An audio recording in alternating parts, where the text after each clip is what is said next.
அனைவருக்கும் தெய்வீக வணக்கம்.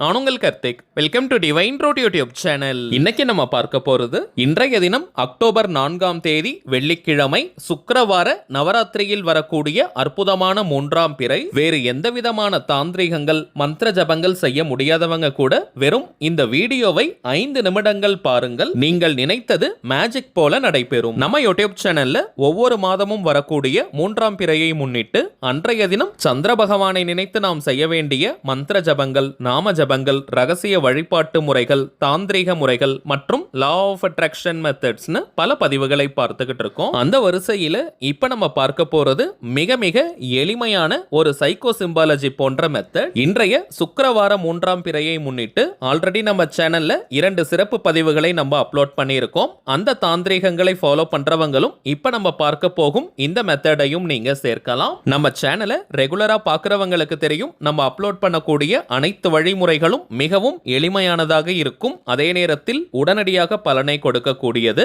அதன் அடிப்படையில் இப்ப நம்ம பார்க்க போகும் இந்த சைக்கோ சிம்பாலஜி போன்ற மெத்தடும் பார்த்தீங்கன்னா மிக மிக எளிமையானது. இன்ஸ்டன்டா இமீடியட்டா நமக்கு பலனை கொடுக்கக்கூடியது. சோ இந்த சிம்பிளான மெத்தடை யாருமே நீங்க தவற விடாதீங்க. நம்ம பார்க்க போகும் ஆற்றல் மிக்க இந்த மெத்தடை எப்படி எந்த நேரத்தில் ஃபாலோ பண்ணணும்ன்றத இந்த வீடியோல டீடைல்டா நம்ம தெரிஞ்சுக்கலாம். அதற்கு முன்னாடி நம்ம சேனலை இப்பதான் நீங்க ஃபர்ஸ்ட் டைம் பார்க்குறீங்கன்னா மறக்காம சப்ஸ்கிரைப் பண்ணிக்கோங்க. பக்கத்தில் இருக்க பெல் ஐகானையும் பிரஸ் பண்ணிக்கோங்க. அப்பதான் அப்லோட் பண்ற எல்லா பயனுள்ள தகவல்களும் உடனடியாக உங்களுக்கு நோட்டிபிகேஷன்ல வரும். முதல் விஷயம், இன்றைய தினம் பிறை தோன்றுவதற்கான நொடி சுத்தமான பஞ்சாங்க நேரத்தை நம்ம தெரிஞ்சுக்கலாம். அக்டோபர் 4ஆம் தேதி வெள்ளிக்கிழமை மாலை 6 மணி 3 நிமிடங்கள் முதல் மாலை 6 மணி 43 நிமிடங்கள் வரை பிறை நிலவு தோன்றக்கூடிய சுத்தமான பஞ்சாங்க நேரம். இப்ப நம்ம பார்க்க போகும் இந்த மெத்தடையும் இந்த இடைப்பட்ட நேரத்துக்குள்ள செய்வது உச்சக்கட்ட பலனை நமக்கு கொடுக்கும். தவிர்க்க முடியாத காரணத்தினால இந்த நேரத்தை பயன்படுத்திக்க முடியாதவங்க இன்றைய தினம் மாலை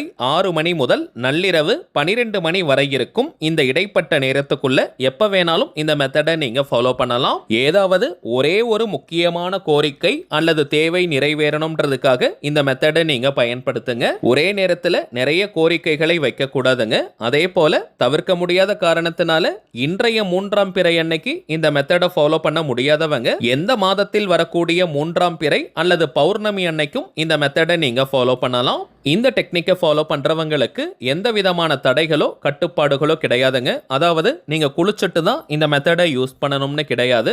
அசைவம் நீங்க சாப்பிட்டிருந்தாலும் இந்த மெத்தடை பயன்படுத்தலாம். பெண்கள் தீட்டு நேரமாக இருந்தாலும் நீங்க பிரேக் எடுக்கணும்ன்ற அவசியம் இல்லை. பெண்கள் தீட்டுன்னு மட்டும் கிடையாதுங்க, வேறு எந்த வகையான தீட்டாக இருந்தாலும் நீங்க இடைவெளி எடுக்கணும்ன்ற அவசியம் கிடையாது. ஆண்கள் பெண்கள் எல்லாருமே இந்த மெத்தடை ஃபாலோ பண்ணலாம். அதே போல நீங்க வீட்ல இருந்து, கோவில்ல இருந்து, ஒர்க் பண்ற இடம், பிசினஸ் பண்ற இடம்னு எங்கிருந்து வேணாலும் இந்த மெத்தடை நீங்க யூஸ் பண்ணிக்கலாம். ஜோதிட ரீதியாக பார்த்தோம்னா சந்திரனுடைய காரகத்துவம் மனோகாரகன்னு நம்ம சொல்லுவோம். மனித மனங்களுக்கு அதிபதியாக விளங்கக்கூடிய கிரகம் சந்திர பகவான். ஒருவருடைய மனம் உறுதியாக இருந்தால் அவரால சாதிக்க முடியாத காரியங்களே கிடையாதுங்க. மனம் உறுதியாக இருந்தால் மட்டும்தான் மார்க்கம் நமக்கு கிடைக்கும். நம்ம சேனல்ல கூட பார்த்தோம்னா சப்கான்ஷியஸ் மைண்ட், ஆழ்மன சக்திகளை பற்றி எல்லாம் நிறைய பார்த்திருக்கோம். எந்த ஒரு லா ஆஃப் அட்ராக்ஷன் மெத்தட்ஸா இருந்தாலும் சரி, தாந்திரிக முறைகள், மந்திர ஜபங்கள், இவை அனைத்திற்குமே மனம் தாங்க அடிப்படையான விஷயம். திருவள்ளுவர் கூட பார்த்தோம்னா மனதை பற்றி நிறைய குறள்கள்ல சொல்லியிருக்காரு. எண்ணிய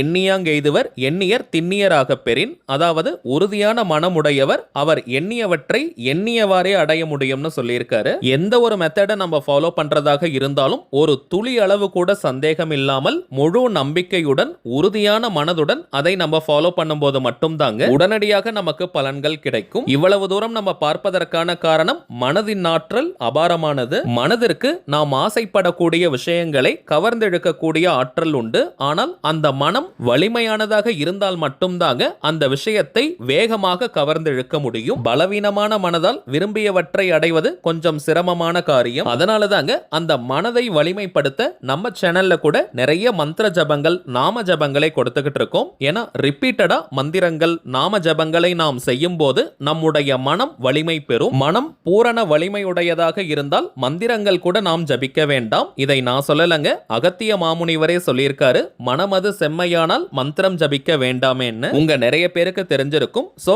நாம் ஆசைப்பட்டதை அடையணும்னா அதற்கு உறுதியான வலிமையான மனம் வேண்டும் அப்படின்றதாங்க இதனுடைய தாத்பரியம். சில பேருக்கெல்லாம் பார்த்தோம்னா இயற்கையாகவே மனம் உறுதியானதாக இருக்கும், எதற்காகவும் பயப்பட மாட்டாங்க. துணிந்தவனுக்கு துக்கம் இல்லைன்னு அதனால தாங்க பழமொழி வந்தது. ஆனால் பலருக்கு பார்த்தோம்னா இந்த மனம் நிலையாக இருக்காது. ஒரு சில நேரங்கள்ல தைரியமா இருக்கும், சில நேரங்கள்ல அது பயந்த சுபாவமாக மாறும், ஒரு சில நேரத்துல நம்பிக்கை அதிகமாக இருக்கும், சில நேரத்துல அவநம்பிக்கை அதிகமாக இருக்கும். இது போல மனமானது அலைப்பாய்ந்து கொண்டே இருக்கும். இப்படிப்பட்ட மனதை உறுதியானதாக வலிமையானதாக மாற்றணும்னா அதற்கு சந்திர பகவானுடைய அருள் பூரணமாக நமக்கு தேவை. பௌர்ணமி மற்றும் 3ஆம் பிறை நாட்களில் சந்திர பகவானை வணங்குவதால் நம்முடைய மனம் வலிமை பெறும். சரிங்க, இப்ப நம்ம பார்க்க போவது சைக்கோ சிம்பாலஜி போன்ற ஒரு மெத்தட்னு பார்த்தோம். இந்த சைக்கோ சிம்பாலஜினா என்னன்னு பார்த்தோம்னா, ஒரு குறிப்பிட்ட பொருளையோ ஓவியத்தையோ நம்ம தொடர்ந்து பார்த்துக்கிட்டே இருந்தோம்னா அதுல இருக்கக்கூடிய சில சூட்சமமான விஷயங்கள் நம்முடைய ஆழ்மனதில் பதியும். அதற்கேற்ற சந்தர்ப்பங்களும் சூழ்நிலைகளும் நமக்கு உருவாகும். அதே போலதாங்க இப்ப நம்ம பார்க்க போவது சந்திர பகவானுடைய அற்புதமான ஒரு எந்திரம். இந்த எந்திரத்தை 5 நிமிடங்கள் ஒருநிலைப்பட்ட மனதுடன் நாம் பார்த்தாலே போதும், நாம் மிகவும் ஆசைப்பட்டு கேட்கக்கூடிய விஷயம் கட்டாயமாக நடைபெறும். இந்த மெத்தடுக்கு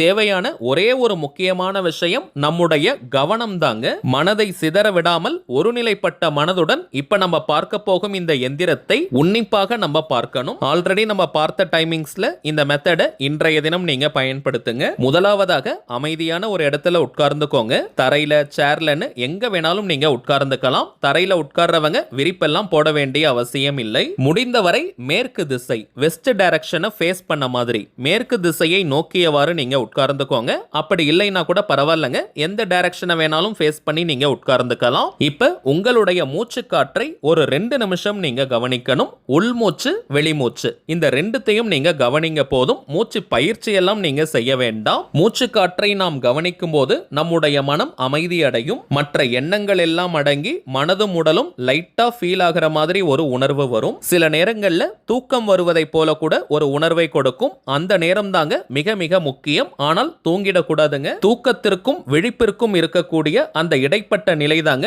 ஆல்பா ஸ்டேட். இந்த நேரத்துல நம்முடைய ஆழ்மனம் ஒரு நல்ல விழிப்பு நிலையில இருக்கும். சோ உங்களுடைய மனம் பூரணமாக அமைதி அடைந்தவுடன் சந்திர பகவானை மனதார நீங்க நினைச்சுக்கோங்க. உங்களுடைய அந்த முக்கியமான கோரிக்கை அல்லது தேவை எதுவோ அது உடனே நிறைவேறணும்னு மனமுருகி அவர்கிட்ட பிரார்த்தனையை செஞ்சுக்கோங்க.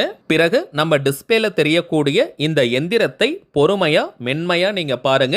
எந்த ஒரு அவசரமும் வேண்டாம், கவனத்துடன் நம்ம பார்க்கணும். குறைந்தபட்சம் 5 நிமிடங்கள், அதிகபட்சம் 10 நிமிடங்களுக்கு இந்த எந்திரத்தை நீங்க பாருங்க. இந்த வீடியோவை நீங்க மியூட் பண்ணிட்டு பாஸ்ல வச்சுட்டு கூட பார்க்கலாம், அல்லது ஸ்கிரீன்ஷாட் எடுத்து வச்சு பார்க்கலாம், அல்லது நீங்களே கூட இந்த எந்திரத்தை வரைந்து வைத்து பார்க்கலாம். வரைய போறவங்க ஒரு ஒயிட் கலர் பேப்பர்ல கிரீன் கலர் பெண்ணால இந்த எந்திரத்தை நீங்க வரையணும். அதற்கு கீழே சந்திர பகவானுடைய பீஜாட்சரம் கலந்த திருநாமத்தை எழுதணும். 5 முதல் 10 நிமிடங்களுக்கு இந்த எந்திரத்தை நீங்க பாருங்க. ஒவ்வொரு எண்களாக, அதாவது ஒவ்வொரு நம்பரா நீங்க பார்த்துக்கிட்டே வரணும்.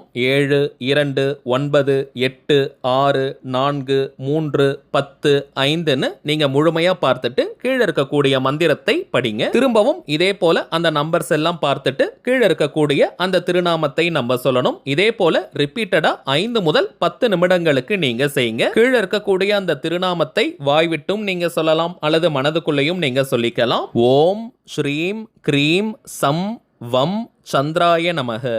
ஓம் ஸ்ரீம் க்ரீம் சம் வம் சந்திராய நமக. ஓம் ஸ்ரீம் க்ரீம் சம் வம் சந்திராய நமக.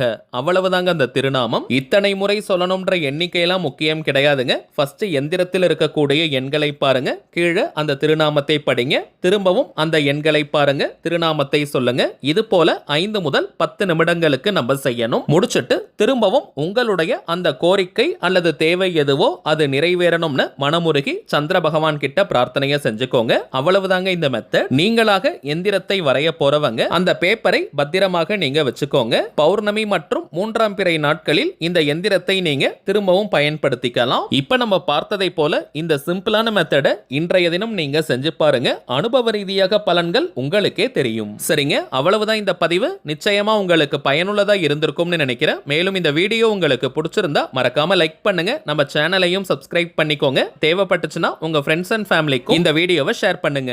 அடுத்ததா இன்னொரு முக்கியமான தலைப்போட நான் உங்களை சந்திக்கிறேன். என்றும் அன்புடன் கார்த்திக். நன்றி.